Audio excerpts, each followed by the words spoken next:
Hello guys, Crispy here, welcome back to another video. In this one, my friends, I'm gonna be testing the GTX 1050 Ti, as you can see over here and over here, with the latest drivers from Nvidia, which are 442.59. This one is the Asus Strix version of the 1050 Ti as well, so it comes a little bit overclocked out of the box as well. 1785 MHz here, running at 100% usage. We're running it with the Ryzen 7 3700X, 16 GB of RAM, of course, overkill for this GPU, but you will get pretty much the same FPS with something like a Ryzen 5 1400 overclocked, something similar to that, i7 4th gen, you know, and 16 gigs of RAM. So here we go, friends. We're gonna be playing, of course, at 1080p as well as 900p and 720p, maybe lower than that if we can't really handle 60 plus FPS all of the time, which I think we can at 720p. We're gonna be playing, of course, with the lowest settings except for the texture resolution, because it makes the game look so much prettier, as you can probably tell by these two images, and it doesn't really affect your FPS, the texture resolution, as long as you have enough VRAM or RAM, and everything else over here, as you can see, is set to the lowest settings. These two actually increase your FPS by a little bit. Alright guys, so it's not really looking that good, as you can probably tell. We're below 30 FPS here in the plane, but of course it won't drop that far when we are actually playing the game down there, so that's what matters. As you can see over here, rendering the entire map at once,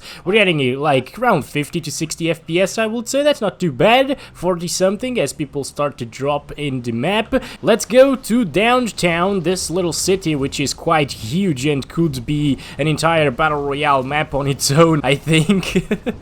This map is completely huge, my friends. This is insane. You know what Call of Duty and the developers at Infinity Ward have done is really amazing, to be honest. This map size with 150 players on it is just insane, and the fact that we can still get around like 40 to 60 FPS with the 1050 Ti at 1080p low settings is nothing short of amazing as well. So yeah, I was quite honestly not expecting these frame rates here with the 1050 Ti in Call of Duty Modern Warfare Warzone, but it is running very well. And as you can see, my friends, the game isn't really stuttering whatsoever. Those little spikes that you see in the frame time graph indicate a few stutters here and there, but to be honest, I can't really notice those for some reason. I'm usually very picky when it comes to that, but yeah, for example, that one right there, I didn't even notice it, so that's good to see. Of course, that means that the game is actually very well optimized, and of course it needed to be,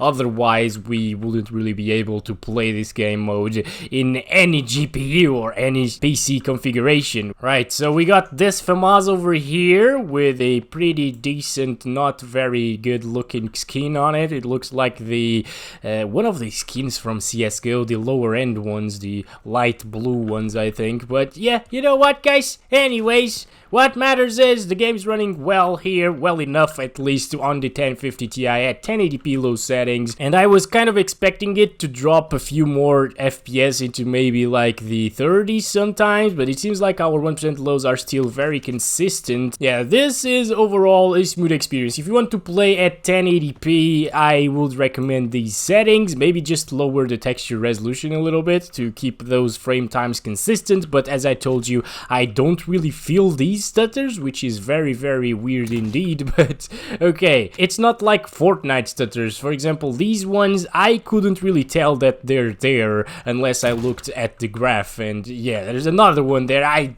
couldn't really feel it, okay? I have no idea why. I'm not sure if that's enough for 1080p. I think we've seen enough here. 56 FPS average and 38 FPS 1% lows, probably because of those little spikes, because I didn't really see the FPS dropping into like the 30s here. So overall, impressive performance here coming from the 1050 Ti at 1080p. 900p, as you can see right there, 1600 by 900. Everything else is still the same, still the high resolution textures, and everything else disabled on your low settings, and I think this might be enough for us to get above 60 FPS at all times, so that's really, really good. Oh my gosh, I got ping here. I think the servers are still messed up a little bit. Of course, the game just launched yesterday, or the mode just launched yesterday, so they might still have a few issues here and there. And as you can see, my friends, our 1% lows are already quite low, and we are dropping actually into the 50s around here, so oh boy, even the 40s. Okay, that I was really not expecting. 900p seemed to be a pretty good resolution for 60 plus FPS, but that's just not the case, it seems like, unfortunately. Running around here, you can actually get really close to 60 plus FPS at all times, and if you do have like a 900p, native 900p monitor with a 1050 Ti, I would probably play at these settings, to be honest. It doesn't look bad, and I think the smoothness is okay, although it's not really that good for a competitive player. For example, you really want to play at 60 plus FPS all of the time if you want to be competitive in a game like this, but it's not too bad for the casual guy that wants to hop into a game every now and then and just play the game for fun a little bit, you know? So yeah, you could definitely have fun with these graphics settings here and the 1050 Ti. It's nothing like, for example, the 750 Ti, which actually dropped from 30 FPS at 900p, or even like the GT 1030, which also dropped from 30 FPS at 720p. So yeah, those are really bad nowadays. I think the 1050 Ti is like the low end of the spectrum right now, and you shouldn't really get anything below a 1050 Ti in today's market. Maybe even an RX 470. That's probably the minimum that I'd go with. An RX 570 is a lot stronger than this card over here. Basically, the RX 470 can do like 60 plus FPS at medium settings, 1080p. So you can see that there's a huge disparity when it comes to performance between the 1050 Ti and an RX 470 or even 570, which is 10% faster than the 470. You can get the 470 for really cheap nowadays, and it's just a no-brainer. If you are going with a 1050 Ti, you're probably going with it because you have a lower end power supply, and this only consumes 75 watts. Otherwise, if you don't really care about power consumption and you have like a 450 watt power supply, just go with the RX 570 or 470. They're cheaper than this, and they get a heck of a lot more performance than the 1050 Ti, of course. That's probably enough for 900p, I think. I'm just gonna hide myself here and stop it right there. So we got an average above 60 FPS, but we couldn't really sustain 60 plus FPS all of the time at this resolution, so we will have to drop it down to 720p now. Alright guys, 720p over here, 1280 by 720, that's the resolution. As you can see, everything else is still the same here in the settings menu, and this should actually be enough for us to get a pretty consistent 60 plus FPS experience. As you can see, we're well above 60 right now, in the 80s. I can also, oh boy, okay, there's another one here, I think. Maybe not, maybe that was just that thing over there, the trash can. Probably here inside. This is bad, guys, this is bad. I shouldn't be doing this, actually.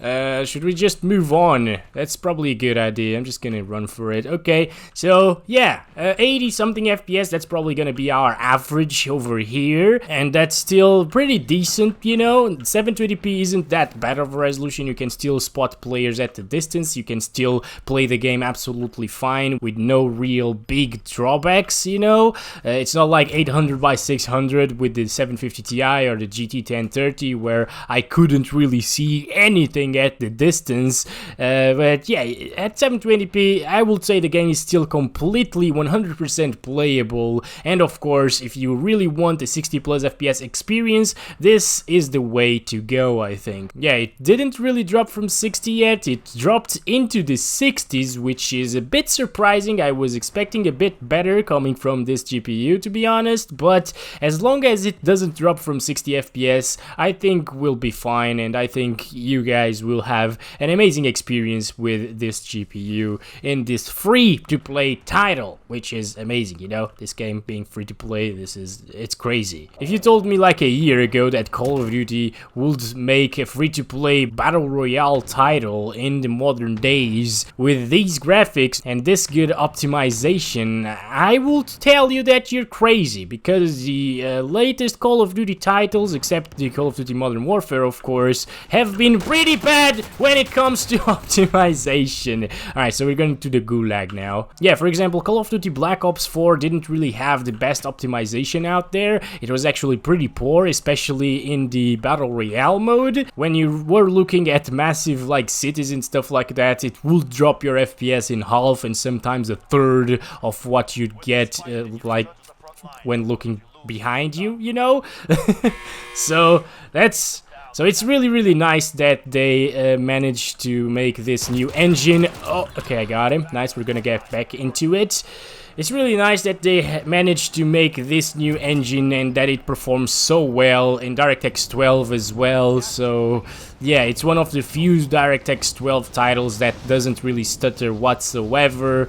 It's just amazing, you know. I really love the optimization here. You might feel like the fact that you need to drop the resolution to 720p to get 60 FPS with the GTX 1050 Ti doesn't really mean that the game is well optimized, as you're probably thinking that, oh my god, the 1050 Ti can't do 60 at 1080p low settings. It must be really badly optimized, but no, just look at the size of this huge map, look at the number of players that can be at once in a single match. It's just crazy that they can do this and still retain really good FPS here. So that's amazing. Oh god, okay.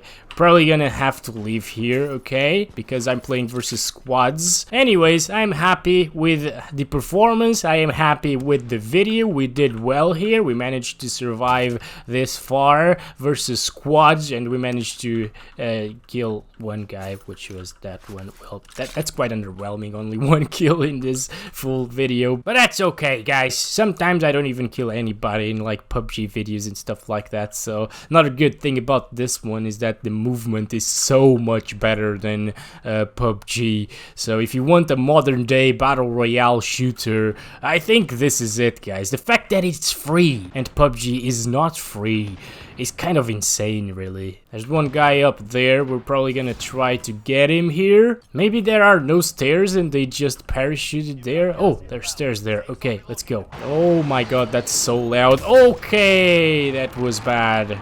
Alright, ready to die, guys? We're ready. Oh boy. Okay, one down over here. There's another one there. Okay, I spotted him. Let's go. There he is. There he is. I got him. Downed him. Where's the last one? There he is. Oh my god. Okay, that was decent still. Ah, what a bunch of campers here. Right, guys, so I'm happy with these results. You can definitely play this game absolutely fine with the GTX 1050 Ti, and I'd probably recommend this GPU as a minimum to play this game with. So if you have something weaker than this GPU, I recommend you to stay away from this game unless you're fine with 30 to 60 FPS, of course. If you have a 1050 Ti, go at it, and if you have, of course, a better GPU than this, you're all set to play this game absolutely with no issues. So thank you so much for watching. I hope you guys enjoyed the video. Give it a like if you did, and subscribe if you haven't already, and I'll hopefully see you in the next one. Love you all. Bye bye.